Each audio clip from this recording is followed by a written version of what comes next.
Hello friends, इसमें आपका स्वागत है। तो आज हम पढ़ेंगे महाराणा प्रताप। महाराणा प्रताप, वैसे तो मैं कहूँ तो महाराणा प्रताप को किसी भी आइडेंटिफिकेशन की कोई ज़रूरत नहीं है, ठीक है।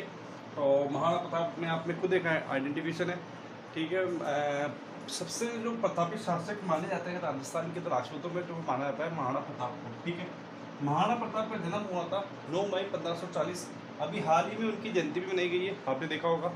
तो मैं आप सबसे ये भी निवेदन करना चाहता हूँ कि कभी भी आपके शहर में आप राजस्थान में है और राजस्थान में कहीं भी आपके शहर में जब भी किसी वीर योद्धाओं की जन्मस्थली पे संगोष्ठी लगती है, एक संगोष्ठी, मैं खुद संगोष्ठी में एक दो बार गया हूँ, जैसे पृथ्वीराज चौहान के जन्म दिवस पर और महाराणा प्रताप के जन्म दिवस पर।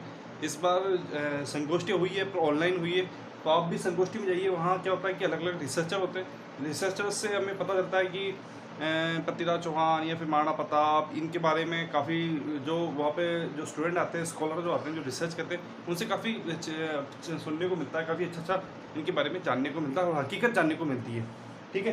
तो आज हम बात करेंगे महाराणा प्रताप। महाराणा प्रताप के पिता का नाम उदय सिंह जी था, मैंने आपको बता दिया था, ठीक है ना। उदय सिंह जी पर उनकी दूसरी रानी का प्रभाव था, जिससे वो जगमल को क्या बनाना चाहते थे, उत्तराधिकारी।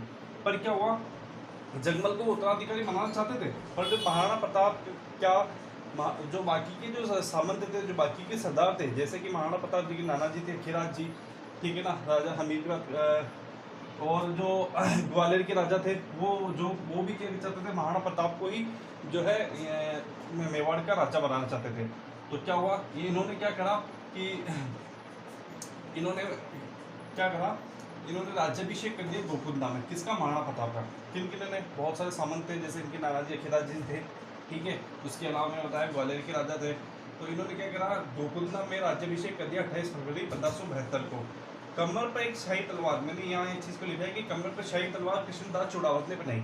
भाई राजा होते हैं, तलवार लटकी होती है ना, तो इनकी जो मतलब राज चिन्ह मान लो एक तरह से, जो कृष्णावत चुड़ावत सरदार होते हैं ना, चुड़ावत सरकार कृष्णदास ने अपनी शाही तलवार कमर पर इनको बनाई थी, इनको महाराणा प्रताप को।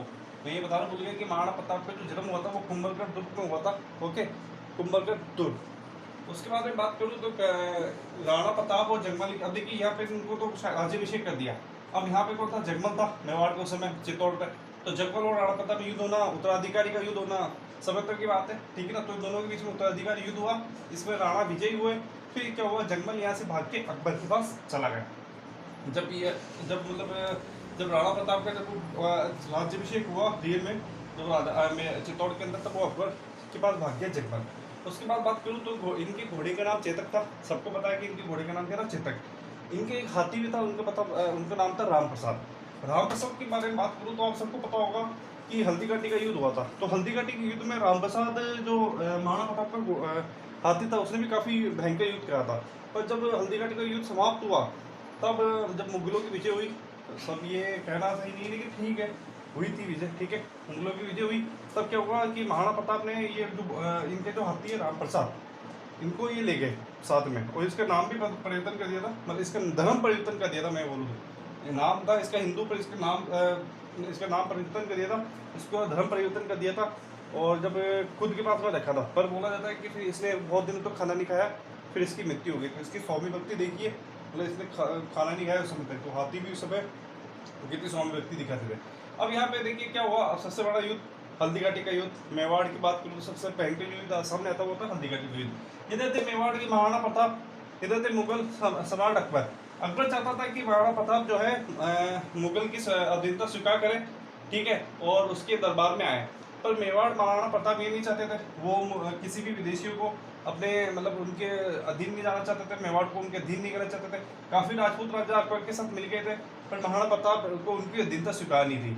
तो इसके बाद क्या हुआ कि मुगल अकबर ने क्या करा, 4 लोगों को इनके पास भेजा। सबसे पहले जलाल खां को भेजा 1572 में, मेवाड़ की महाराणा प्रताप के पास नहीं माने।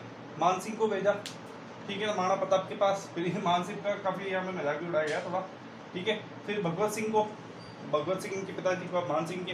फिर टोडरमल सिंह जी को, टोडरमल सिंह जी जो होगा पढ़ेंगे, जब बताऊंगा, ठीक है। इकोनॉमिकल थे, ठीक है था, एक तरह से बोल दूँ कि आर्थिक मंत्री थे, फाइनेंशियल मिनिस्टर थे, जैसे भी अपनी निर्मला सीतारमण है, तो मुगल का फाइनेंशियल मिनिस्टर का था, टोडरमल सिंह जी 1573 में इनके पास भेजा, पर ये नहीं माने। फिर क्या हुआ, वस्तुतः युद्ध होना प्रारंभ था, तो हल्दीघाटी का युद्ध हुआ। हल्दीघाटी के युद्ध की जो रणनीति है वो किसको, हल्दीघाटी के युद्ध के लिए किससे सौंपा गया, मानसिंह को सौंपा गया कि भाई आप जाओ मेवाड़ जो प्रताप है उसको दिन से सुखा कराओ। तो ये जो मानसिंह आया, मानसिंह ने जो हल्दीघाटी की युद्ध की रणनीति है वो अजमेर में किला है, आप कभी देखेंगे तो अजमेर में आइए, जो अजमेर का संग्रहालय है जो अकबर के किले के नाम से जाना जाता है, ठीक है ना, मैग्नीस किला भी कहते हैं उसे। काफ़ी चीज़ें बताऊंगा बाद में जब हम पढ़ेंगे एक बार। तो वहाँ पे जो है मान सिंह ने जो है हल्दीघाटी युद्ध की रणनीति बनाई। फिर 18 जून 1576 के अंदर हल्दीघाटी का 18 जून 1576 में हल्दीघाटी का युद्ध हुआ। हल्दीघाटी के युद्ध के अलग अलग नाम है, ठीक है ना। कुंभलगढ़ के पास एक तलट्टी है, तलट्टी पे हल्दीघाटी कहलाती है। बनास का युद्ध भी नाम है, हाथियों का युद्ध, उसमें बहुत सारे हाथी थे, अकबर के हाथी का नाम भी बताऊंगा, ठीक है ना। और इधर से बहुत सारे हाथी थे, हाथी है ना, वैसे खमनोर का युद्ध भी कहते हैं, ठीक है। उसके बाद मैं बात करूंगा कि यहाँ पे तो था मानसिंह, यहाँ पे थे मेवाड़ के महाराणा प्रताप सिंह। मानसिंह के साथ में यहाँ था जलाल खान, देखिए प्रधान सेनापति तो था मानसिंह। युद्ध की योजना अजमेर के अकबर किले में बनाई, है ना। अन्य मेहतर खां, असाफ खां, सैयद हाशिम, सैयद राजू, बहलोत खां, माधव सिंह कछावा, राजपूत भी इनके साथ में थे, ठीक है ना, आमिर वाले। उसके बाद अब बात करूँ कि मेवाड़ के महाराणा प्रताप के साथ से कौन लड़े की तरफ से, तो हरावल बाग का नेतृत्व किया हकीम का सूरी, जो अफगान का था, उसने अफगान की सेना ली। और हरावल बाग यानी आगे का भाग, जो सेना के सबसे पहले लड़ता था। झाला बिद्दा, झाला मान, भील नेता पूंजा, पुरोहित जगन्नाथ, अकेराज सोनगरा, इनके नाना जी। भामाशाह, भामाशाह के बारे में हमने सुना होगा, आगे जब हम मेवाड़ महाराणा प्रताप की अगली वीडियो बात करेंगे तो बताऊंगा भामाशाह कौन था। तारा, इनका भाई था ताराचंद, ठीक है ना। ये भील की सेना भी इनके साथ लड़ी। तो बात करूंगा यहाँ पे युद्ध की निर्णायक नीति, तो आपको सबको पता है कि क्या हुआ कि हल्दीघाटी के युद्ध में राजपूत मेवाड़ की हार हुई और मुगल अकबर की जीत हुई।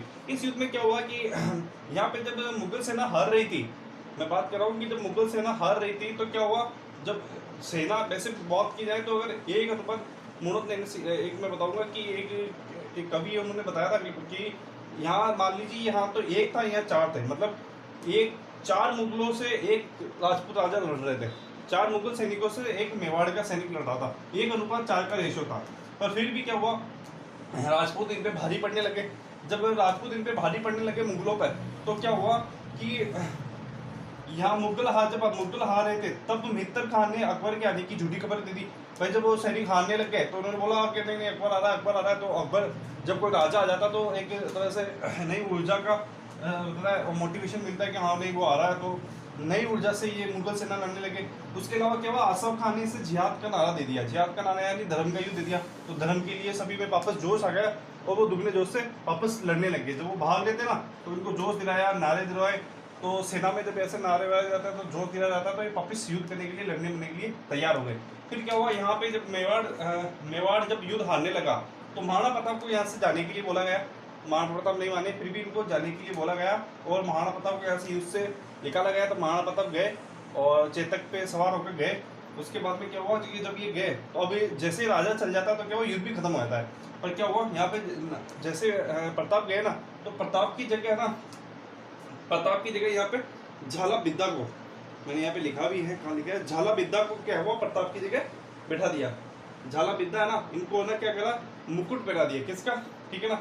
जब मुकुट पहना दिया किसका, हमारे मेवाड़ के महाराणा। क्यों होता है कि मैंने पहले भी बताया था आपको कि सैनिक होते थे ना, वो राजा का चेहरा नहीं देखते थे, वो सिर्फ राज चिन्ह, इतने लाखों में सैनिक होते थे, कौन कौन देखेगा, तो वो सिर्फ राज चिन्ह देखते थे दूर से, ठीक है ना। ये झंडा या मुकुट देख के पहचानते थे ये हमारा राजा है। तो इन्होंने क्या करा कि अपना मुकुट जो है झाला बिद्दा को दे दिया, बिद्दा ने ले लिया।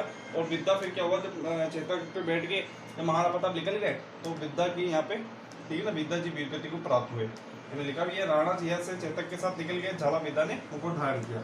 तो राणा जब चेतक को लेकर निकल गए तो एक नाला था, बहुत काफ़ी बड़ा नाला था। तो चेतक उनका घोड़ा वैसे काफ़ी बलवान था, तो उससे चेतक ने भागते भागते उस नाले को पार किया। तो उस नाले को जब पार किया तो उसका पैर में लग गई काफ़ी और वहाँ उसकी मृत्यु हो गई। तो यहाँ पे चेतक का स्मारक बोला जाता है, तो ये बलिया में चेतक का स्मारक है, ठीक है ना। फिर वहाँ से महाराणा प्रताप निकल गए। तो ये थी हमारी हल्दीघाटी की कहानी, ठीक है, चेतक।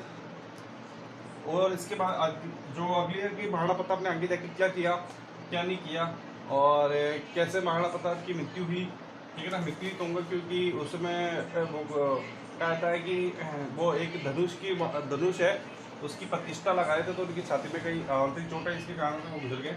ठीक है ना, उनके पुत्र हुए अमर सिंह जी, उसके बारे में बात करेंगे। ओके, तो मेरा फ्रेंड्स, मेरा वीडियो कैसा लगा आपको प्लीज़ लाइक कीजिएगा, सब्सक्राइब कीजिएगा। Thank you.